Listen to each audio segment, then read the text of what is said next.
La plataforma Anastàsies Badalona ha volgut homenatjar a Joana Raspall. Ho ha fet amb una lectura dramatitzada on s'ha repassat la seva biografia i s'han llegit els poemes que les dones han seleccionat de manera prèvia en estudiar la seva obra.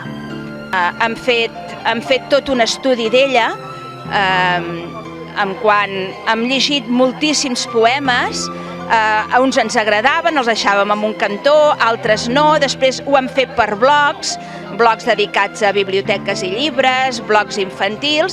D'aquesta manera, l'espai Betúlia s'ha omplert de poesia, poemes i narracions embriagadors que han traslladat als assistents.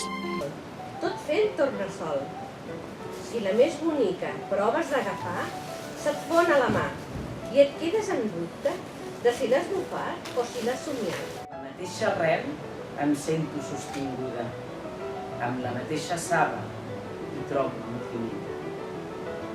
Quan la destral m'abati, caduca, improductiva, jo, lluny de la brancada, sentiré enyorament. Atura la mà, no cullis la rosa. La cara es desclosa, mai més pot florir.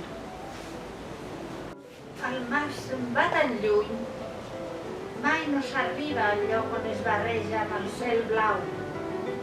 Voldria tenir ales per anar-hi i veure on s'amaga el sol. La intenció de les Anastàsies, a més de retre homenatge a l'escriptora i poetessa, ha estat la de transmetre tot el que la seva figura tenia al darrere. Una dona que en els seus escrits, en la seva vida, tenia molt en compte la cultura, la dona, la llengua. Sobretot hem volgut també demostrar que la Joana Raspall, perquè tothom la coneix i els hi sembla que només ha fet poesies per crios, i hem volgut demostrar que no, que la Joana Raspall té poemes molt bonics, poemes que té molt en compte la dona, que té molt en compte el país, que té molt en compte la llengua, i això és el que nosaltres modestament hem volgut demostrar. Vam pensar que també era bo fer una mica de la seva biografia, intercalant-ho amb els poemes per no ser tan sols un recital poètic. També hem anat escollint els trossos que nosaltres crèiem millors per evidenciar la seva llarga vida. I bé, ha sigut això.